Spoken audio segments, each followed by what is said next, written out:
Welcome back, Detroit Brewing Nation. Today we'll be doing another shootout commentary. This time it's going to be a bit of what-if situations. It's been a pretty quiet week in Detroit, and we've been having some problems with the GM mode, so that's why there hasn't been an episode up yet. Hopefully it'll be up tomorrow, but for now, let's get into it. The first what-if will be, what if Henrik Zetterberg calls it quits this season?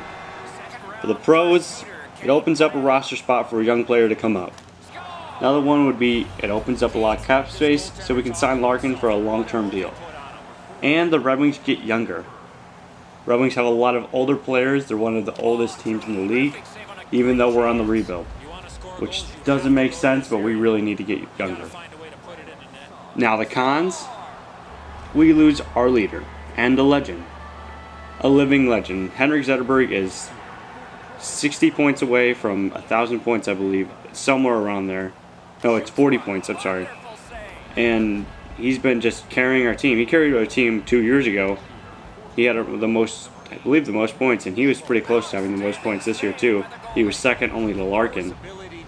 The next one would be he can't teach the kids. I mean, he taught Larkin, he taught Mantha, he taught Bertuzzi, he taught most of our young core how to play in Detroit, which is you can't replicate. He's our mentor.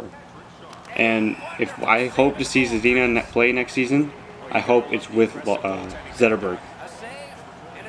Zetterberg playing with Zadina, he'll show him the minor pieces and need him to become an elite goal scorer that we need him to become.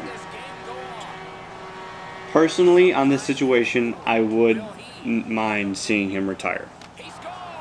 He is one of our best players, correct, but there's a lot more pros going for this towards the team. Cons are more towards him personally and more personal stuff. Not being said, I would love to see him play next season, but in terms of us rebuilding and growing forward, might not be the smart decision to have him come back. Our next what if is, what if we sign Larkin long term? The pros of this being we get to pay him less. Say he has a breakout year and hits 90, 80, or even 100 points in a couple of seasons. Now, I don't think he will be able to do that.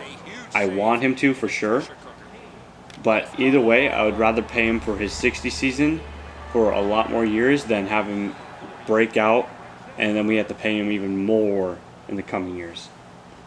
Also, it keeps him locked up in Detroit for longer. Say when the bridge deal gets up, the contract situation's being really bad and we're just having bad talks and he just leaves. But if we get him a little bit longer, then he kind of has to stay there. He has to grow. Unless we trade him, which still would be better than him just leaving, as we'll get some trade value back. The cons is that we have to sign him for longer than if we sign him for a bridge deal. A bridge deal for him would probably be $3.5 million for 1 or 2 years, depending on what they're looking at and when they're going to give him his money. But if he's signed for long term, it'll probably be roughly $6 million a season, at least. Similar to David Pasternak's contract. Another con is we may have to trade or buy out another player's contract to sign him for a long-term deal. This being said, we're sitting just below $3 million in cap space, so no matter what, we're going to have to trade or buy out someone to sign him to a bridge or long-term deal. It'll just be depending on how many people we want to trade or buy out to sign him. Personally, I believe if Ken Holland wants to prove he's still the best, then he needs to sign Larkin long-term. The cheaper we get our future star, the better. Larkin, who is 21, has 63 points, and it's not a long shot to say he could easily hit 70 points in the coming seasons. What do you guys think? Do you guys hope to see Zetterberg in the red and white next season? And do you want to see Larkin signed for a long-term deal, or do you want to see him for another bridge deal? Until next time, lights out in the red light district. Got his team really excited. Outstanding save by the goalie. Next shooter for Chicago, number 8, Nick Schmaltz. Score! Next shooter for Detroit, number 72, Andreas Athanasio. Wide of the net. No save needed.